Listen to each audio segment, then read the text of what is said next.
comenzamos nuestro programa de hoy poniendo la alfombra roja de la explanada porque recibimos con nosotros a uno de los escritores más importantes de nuestro país, más premiados, más leídos, incluso más queridos. Juan José Millás, bienvenido.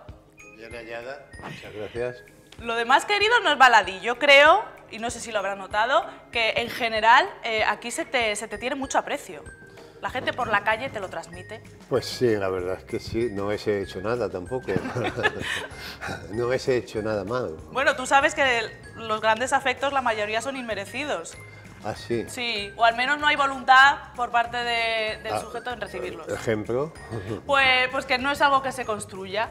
No hay ningún ejemplo, no puedo decir nombres, pero es algo involuntario por parte de quien lo recibe. Ya, bueno. A veces ocurre, ¿eh? No sé, yo creo que los afectos que tengo me los he ganado Muy bien. Duramente. Y en este libro... Los odios también. Pero pocos odios. Bueno, hay, ¿no? pero que sí que me los he trabajado también. ¿También? Oye, pues eso te da mucha idea de que eres una persona muy reflexiva a la hora de comunicarte y relacionarte con los demás. No sé si en estos textos, estos cuentos que aparecen en Una vocación imposible, muchos de ellos te han hecho que te granjees algún odio, algún afecto especialmente. Hombre, los cuentos, odios no, los cuentos ¿verdad? te pueden provocar adhesiones de gente que me ha gustado mucho o indiferencia a gente que no ha gustado, pero no creo que provoque odios, no lo creo. Pero indiferencia es casi peor, ¿no? Pues, no, bueno, puede haber gente que no conecte simplemente, vale. ¿no?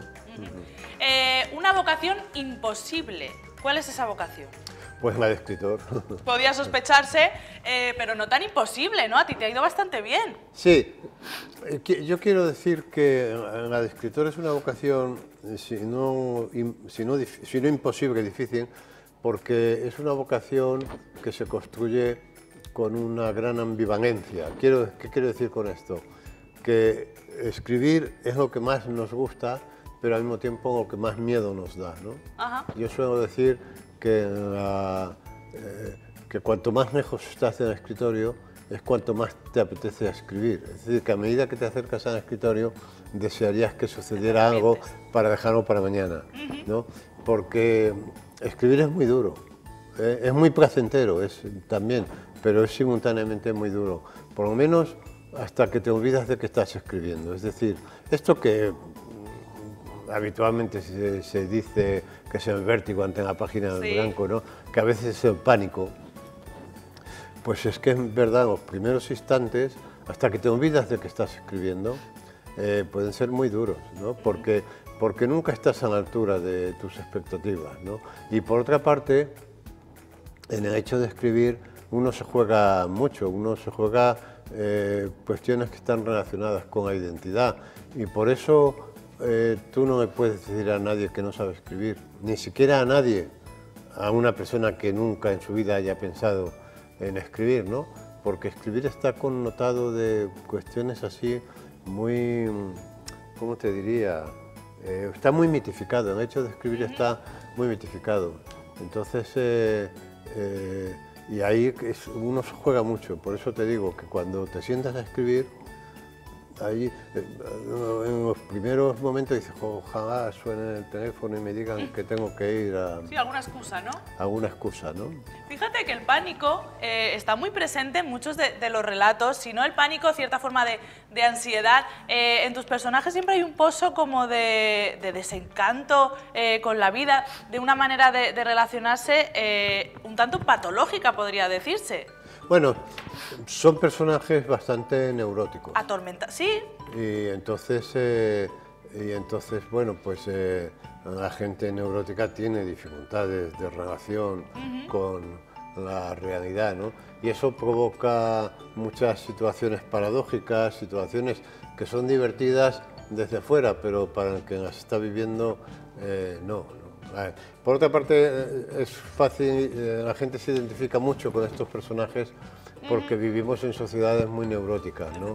Todos tenemos un grado de neurosis mayor o menor, pero no hay nadie que pueda decir que su grado de neurosis es cero, porque viviendo en sociedades muy neurotizadas es complicado escapar a esa atmósfera, ¿no? Mira, ahora que comentas lo del sentimiento universal o la identificación, te he leído en alguna ocasión que en literatura ser raro o la rareza es una virtud. Claro. Y eso imagino que lo has vivido en carne propia, pero a la vez el lector muchas veces lo que busca es identificarse. Entonces ahí tienes que recurrir también un poco a un territorio común. Sí, pero hay grandes novelas, por ejemplo, cuyo protagonista es un asesino, sí, y la gente se identifica. Es decir, que justamente lo que la gente, lo que la gente no soporta de la literatura es que le cuente su propia vida tal como es, porque para eso ya tiene su vida, ¿no? Es decir, una de las cosas, por ejemplo, por las que en la adolescencia tiene mucho sentido la lectura, es porque en esa edad se está construyendo una identidad y leyendo puedes tener experiencias, pero todas son reversibles, es decir, leyendo tú un día puedes ser policía, otro día puedes ser asesino, otro día puedes ser un aventurero, un explorador, ¿no? Y el lector se identifica con todas esas experiencias y en cierto modo se convierte en ese personaje. Pero todas esas experiencias, al contrario de las experiencias de la vida real, son reversibles. Es decir, que en la literatura parece que le pedimos cosas contradictorias, le pedimos que nos cuente nuestra vida, pero que al mismo tiempo le pedimos que nos libere un poco de nuestra vida. Claro, que en nuestra vida podamos ser un día asesinos o podíamos... Es decir, que es muy contradictorio. Sí. Es muy, por ejemplo, hay un adjetivo que tiene una carga peyorativa grande, que es el de costumbrismo. Cuando decimos que una literatura es costumbrista, quiere decir que es de un realismo muy plano, que es un realismo que ya está en la vida cotidiana, ¿no? A la literatura le pedimos un plus de rareza, un plus, es decir, no es difícil identificarse con personajes raros o con personajes neuróticos, porque al final todos los seres humanos nos parecemos mucho, ¿no? Y entonces, como nos parecemos mucho, siempre nos... Mira, el otro día leía un libro sobre el Big Data, ¿no? Entonces el Big Data lo que al final está descubriendo es que todos los seres humanos queremos las mismas cosas. Sí, al final, sí, uno se cree especial. Dice que al final Amazon vende las mismas cosas en Estados Unidos y en Rusia y en España, ¿no? Es decir, que no somos tan diferentes, ¿no? Fíjate, la portada ya da alguna pista de esta identificación o de este reconocerse a uno mismo o no, porque, bueno, la hemos visto antes en pantalla, me recuerda a, imagino que es la inspiración clara, el cuadro de Magritte, sí, del hombre en el espejo. Has querido que sea inquietante, como lo son los propios relatos, pero también que haga referencia a esa idea, bueno, ¿no? esta portada, no reconocerse esta portada, que efectivamente está inspirada en un cuadro muy conocido, sí, de Magritte, propone una lógica. Es decir, que tú al mirarte en el espejo, en lugar de verte el rostro, te vieras la nuca. El cogote, es una palabra que me gusta claro, mucho. Es una lógica extraña, ¿no? ¿Por qué hemos elegido esta portada? Porque un poco desde esa lógica es desde la que están escritos mis cuentos, ¿no? Es decir, mis cuentos siempre buscan un punto de vista extraño, un punto de vista extraordinario, porque normalmente la realidad la miramos desde lugares que no nos dice nada.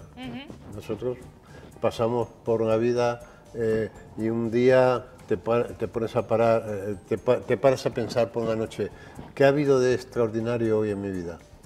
Y no ha sucedido nada extraordinario. Y no es que no haya sucedido nada extraordinario, sino que no te has colocado en el lugar adecuado para convertir en extraordinario lo que era familiar, ¿no? Lo que era normal. Entonces, en gran medida la obligación del escritor es desfamiliarizar al lector de lo que es familiar, de manera que se extrañe de ello, ¿no? Y entonces, al extrañarnos de lo que nos es familiar, adquiere significado, ¿no? Claro. Y eso es muy importante porque nosotros podemos pasar por una vida sin que las cosas... O sea, una vida de 80 años repasada, a lo mejor se reduce a 4 anécdotas, es decir, que el resto de la vida se ha ido por el sumidero, pero que se ha ido por el sumidero porque tu vida ha sido anodina, no hay ninguna vida anodina. Claro. Es porque la has contemplado desde el lugar equivocado, ¿no? Y también puede resultar estresante buscar lo extraordinario todo el día o constantemente, ¿no? Al final llega, no sé si con la edad... Yo creo que lo estresante es justamente que los días pasen sin que nada destaque en ellos, ¿no? Es decir, que la búsqueda del significado... Pero quizá en los días en los que nada pasa hace que valoremos más los días en los que pasa. Sí, pero es que no es necesario que pase nada extraordinario, porque claro, lo extraordinario está en lo cotidiano, está en lo normal, está en lo banal. Claro que si un día se muere tu padre, pues ha sucedido algo extraordinario y ese día no lo olvidas. Pero en la vida cotidiana está llena de momentos de muchísimo misterio. El misterio está en la vida cotidiana. Esto que no te oiga Iker Jiménez, que se le echa por tierra el programa. Claro, pero Iker Jiménez siempre va buscando cuestiones evidentemente extraordinarias, ¿no?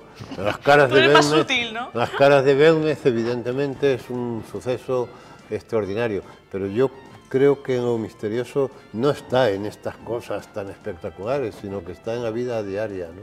Está en el viaje que haces en el autobús, en el viaje que haces en el metro. Y si no lo ves, insisto, es porque no te has colocado en el lugar adecuado para verlo, ¿no? Y esto es lo que intentan revelar mis cuentos, lo que de extraordinario hay en la vida diaria.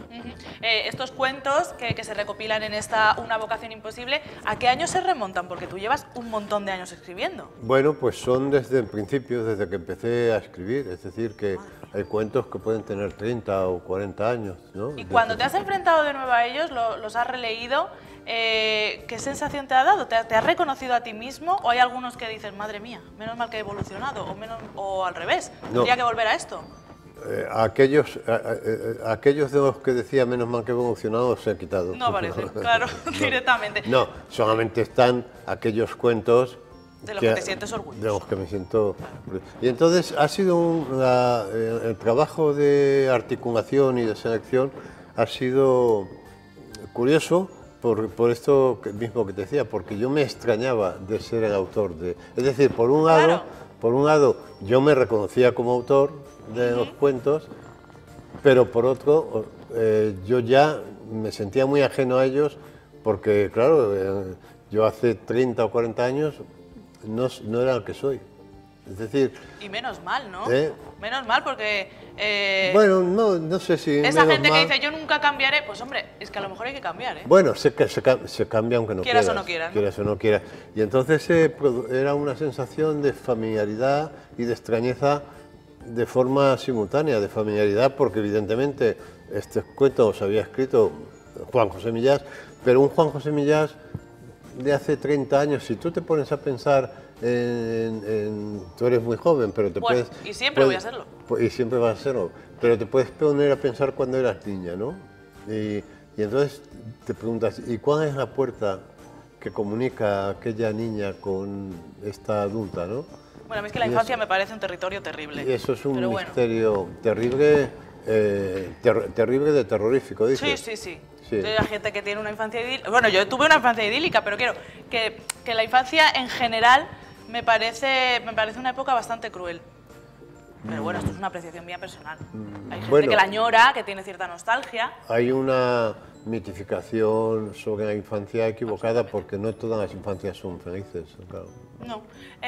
Bueno, desde luego, aquí mucha infancia no aparece. Yo creo que son más bien relatos de madurez.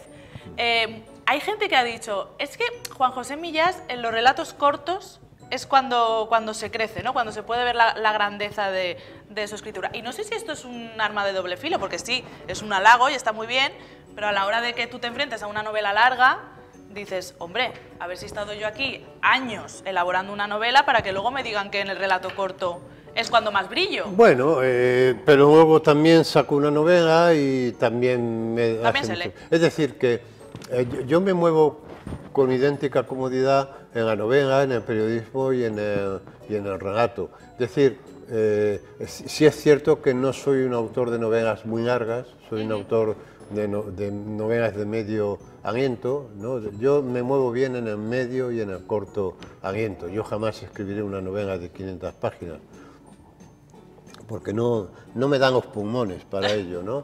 Entonces, y aquí parece que suena raro esto aquí parece que si te dedicas a la novela, te tienes que dedicar a la novela, si te dedicas al cuento, y eso es una limitación increíble. En América, por ejemplo, en Estados Unidos, los autores estadounidenses se mueven con idéntica comodidad en el cuento, en el periodismo y en la novela, ¿no? Quizá porque el cuento y porque en la literatura y el periodismo nacieron juntos en Estados Unidos. Estados Unidos tiene una literatura muy joven, es un país muy joven, y allí nació todo junto, ¿no? Entonces, a un autor no le molesta escribir en un periódico. Sin embargo, aquí, pues parece que si escribes en los periódicos, ya eso tiene que ser un detrimento para la novela. En fin, son cosas que no... Sí, son sociedades diferentes también. Sí. Ahora que has comentado lo de los periódicos, ¿tú has notado que a veces se te ha encasillado dentro de determinada ideología, vamos a decir, y eso ha podido perjudicarte? Bueno, si me ha perjudicado, forma parte del precio que uno tiene que pagar por decir lo que piensa. O sea que no me importa, quiero decirte, ¿no? O sea, yo, claro, al escribir en los periódicos, inevitablemente tú tienes una exposición mucho mayor, no vives en tu torre de marfil, opinas sobre la realidad y eso te coloca ideológicamente en un espacio. ¿Que eso me puede haber perjudicado? Pues no sé, pero si me ha perjudicado, forma parte de las cosas que uno tiene que hacer en la vida, le perjudiquen o no. Porque contigo nació este concepto de articuento, que era un poco mezclar pues esos artículos donde sí que se podía ver un poco de actualidad política, por ejemplo, y eso estaba de alguna manera imbricado en un relato, en un cuento. Sí, bueno, el articuento realmente es un híbrido entre artículo y cuento, pero suele ser de carácter intemporal, o sea, no son textos pegados a la actualidad, porque los textos pegados a la actualidad envejecen con la actualidad, ¿no? Claro. Y sin embargo, en Articuento yo tengo publicadas un par, creo, de antologías de estos textos. Creo. No sabes ya cuánto tienes publicado. Bueno, porque como se han ido, yo iba escribiendo y se iban aumentando, bueno, pues se han publicado varias antologías, ¿no?, de estos.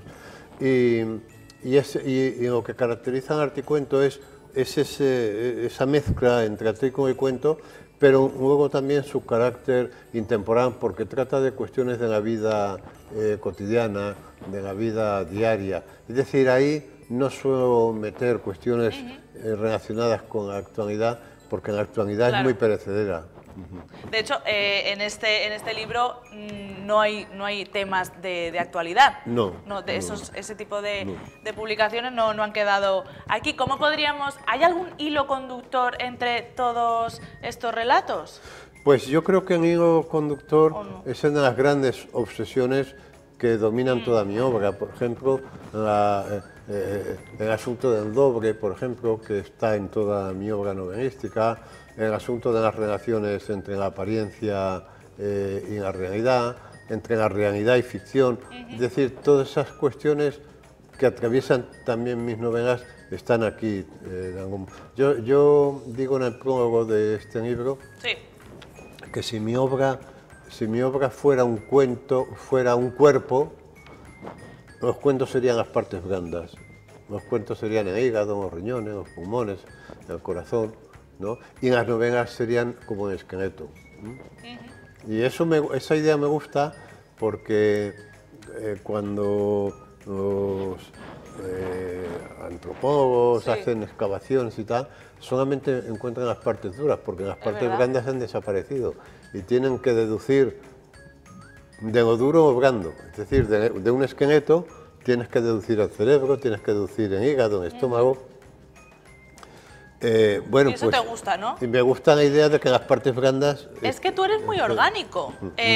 Sí, enseguida, de alguna manera, unes literatura con cuerpo y esto aparece mucho en tus libros. Quiero recordar además, no sé si es tuya esta frase, como la literatura como el bisturí eléctrico, ¿es tuya? Sí. Que abre la herida y la cierra a la vez, ¿no? A ti te gusta mucho, pues eso, jugar con esta idea de que escribir es una cosa tangible. Es que no, es que la tangible escritura, no, pero la escritura es un orgánica. corpus, la escritura Claro. es un cuerpo.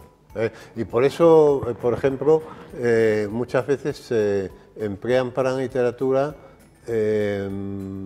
adjetivos que provienen del mundo de la medicina, ¿no? Se dice, por ejemplo, que fulano practica una escritura muy estreñida ¿Ah, sí? o muy suelta. Dice, No me digas. Sí, sí. Ah, mira, no lo había oído, ¿no? Pero sí, me Sí, parece sí. muy ilustrativo. O está, este texto respira muy bien, Sí, eso por sí, ejemplo. eso sí. ¿No? Sí, Fíjate. pero es que realmente la literatura es un corpus.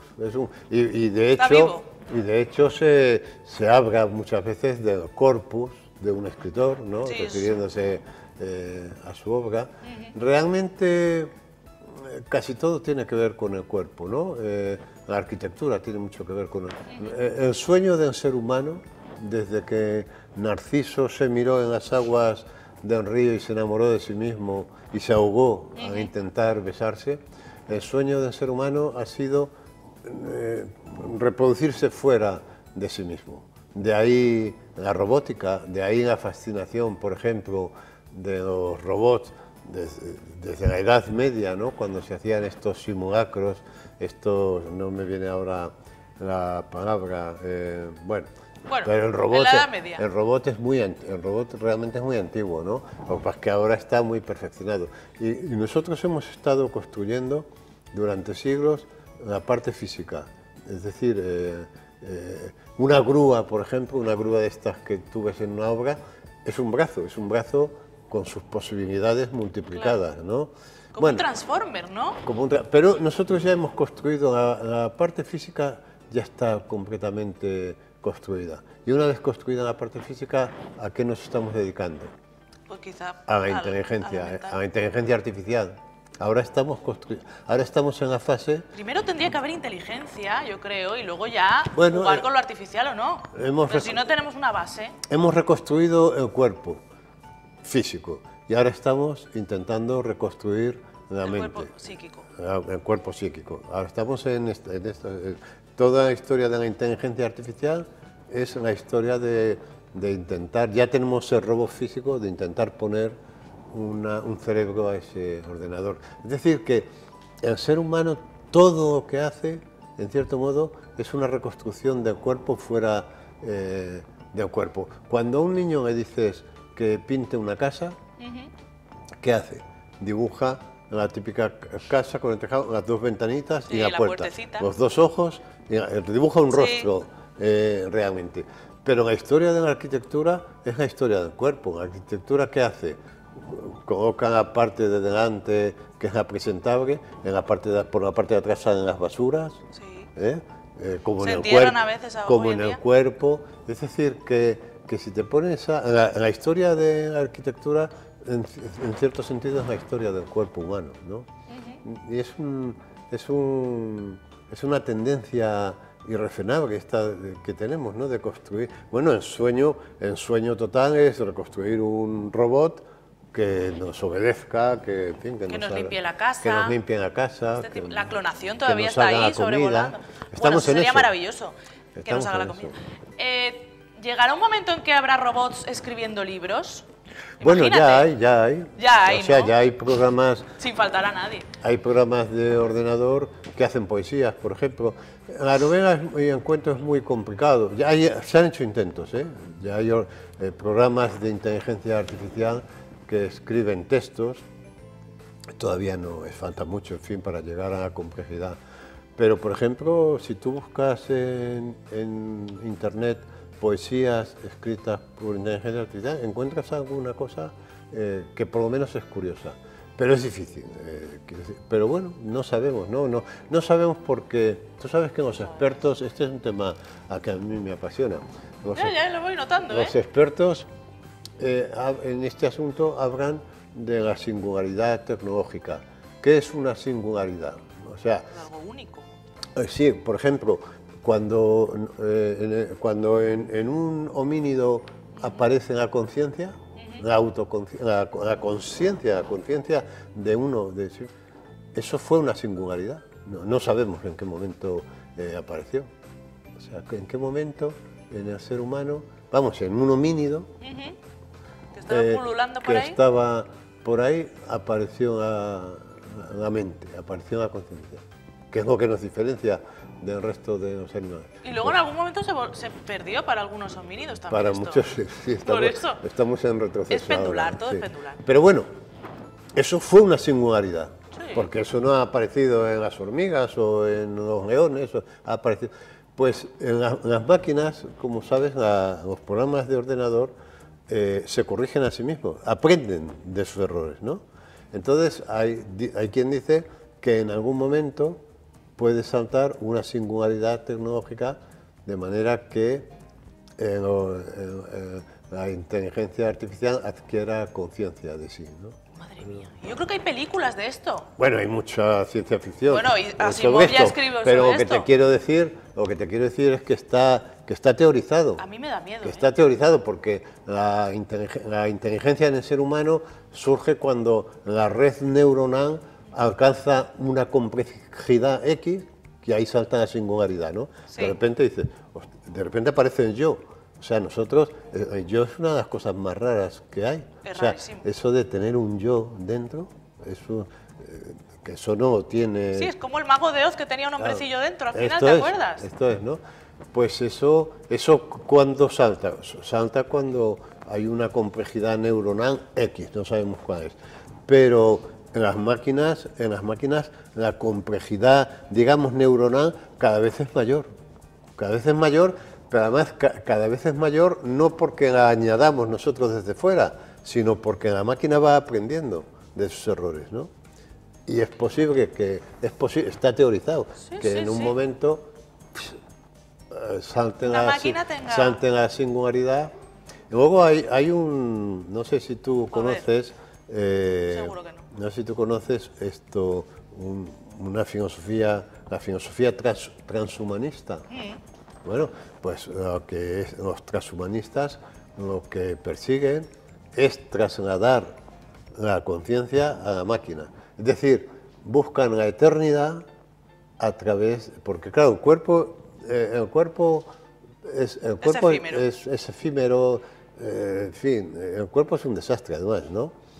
Sí, no es la mejor de las carcasas tampoco. No es una carcasa, pero si bueno, nosotros se le coge cariño también. Si nosotros consiguiéramos, sí, pero cuando se le coge cariño ya es otro, porque claro, el cuerpo nunca permanece igual. No. El cuerpo está cambiando permanentemente, ¿no? Y a peor generalmente. Y va a peor porque nos morimos. Pero si tú consiguieras, tú imagínate todo lo que constituye tu identidad, Sí. Tu identidad no corporal, no física, que la consiguieras trasladar a un programa de ordenador. Pues no sé yo, ¿eh? Serías eterna. A mí no me gusta esto, te digo, yo no... Ah, vale, yo tú soy, vocación de eternidad no vamos tienes. a ver, yo soy mortalista, yo me quiero morir. ¿Tú te quieres morir? Yo, sí, no, esto de la eternidad me da un par... que- me es quiero que morir no, me antes parece un antes rollo. de que se invente la eternidad, ¿no?